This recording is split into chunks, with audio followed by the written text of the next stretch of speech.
ಕನ್ನಡ ನಾಡು, ಇದು ಕನ್ನಡಿಗರ ನಾಡಿಮಿಡಿತ.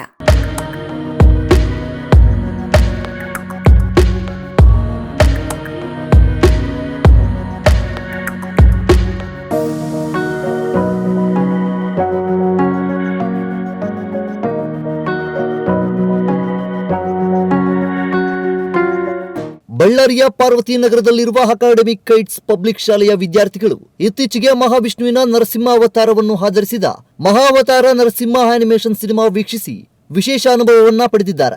ಈ ಧಾರ್ಮಿಕ ಹಾಗೂ ಪೌರಾಣಿಕ ಹಿನ್ನೆಲೆಯ ಚಿತ್ರವು ಮಕ್ಕಳಲ್ಲಿ ಸನಾತನ ಧರ್ಮದ ಅರಿವು ಮೂಡಿಸುವ ಪ್ರಯತ್ನ ಮಾಡಿದ್ದು ನಮ್ಮ ಸಂಸ್ಕೃತಿಯ ಮೂಲಗಳ ಪ್ರತಿಬಿಂಬವಾಗಿದೆ. ವಿಷ್ಣುವಿನ 4ನೇ ಅವತಾರವಾದ ನರಸಿಂಹ ಅವತಾರ ಮತ್ತು ಹಿರಣ್ಯಕಶ್ಯಪನ ವಧೆಯ ಕಥೆಯನ್ನು ಆಧುನಿಕ ಆನಿಮೇಷನ್ ತಂತ್ರಜ್ಞಾನದಿಂದ ಮೂಡಿಸಿ ಮಕ್ಕಳಿಗೆ ಭಕ್ತ ಪ್ರಹ್ಲಾದನ ಪೌರಾಣಿಕ ಚರಿತ್ರೆಯನ್ನು ಪರಿಚಯವನ್ನು ನೀಡಲಾಗಿದೆ. ಶಾಲೆಯ ಆಡಳಿತ ಮಂಡಳಿ ಮಕ್ಕಳಲ್ಲಿ ನಾವೆಲ್ಲರೂ ಒಂದೇ ಎಂಬ ಭಾವನೆ ಮೂಡಿಸುವ ನಿಟ್ಟಿನಲ್ಲಿ ಈ ಚಿತ್ರ ವೀಕ್ಷಣೆಯ ವ್ಯವಸ್ಥೆ ಮಾಡಿದ್ದು ಧಾರ್ಮಿಕ ಪೌರಾಣಿಕ ಜ್ಞಾನ ನೀಡುವತ್ತ ಹೆಜ್ಜೆ ಹಾಕಿದೆ. ಬಳ್ಳಾರಿಯ ಮೂವಿ ಟೈಮ್ ಚಿತ್ರಮಂದಿರದಲ್ಲಿ ಚಿತ್ರ ವೀಕ್ಷಣೆ ನಡೆಸಿದ ವಿದ್ಯಾರ್ಥಿಗಳು ಸಂತಸದಿಂದ ಪ್ರತಿಕ್ರಿಯೆ ವ್ಯಕ್ತಪಡಿಸಿದ್ದು ಈ ರೀತಿಯ ಶೈಕ್ಷಣಿಕ ಮತ್ತು ಸಾಂಸ್ಕೃತಿಕ ಚಟುವಟಿಕೆಗಳು ಮುಂದುವರಿಯಬೇಕೆಂಬ ನಿರೀಕ್ಷೆ ವ್ಯಕ್ತವಾಗಿದೆ. ಸಮಗ್ರ ಸುದ್ದಿಗಳಿಗಾಗಿ ತಪ್ಪದೆ ನೋಡಿ ಕನ್ನಡ ನಾಡು ವಾಹಿನಿ.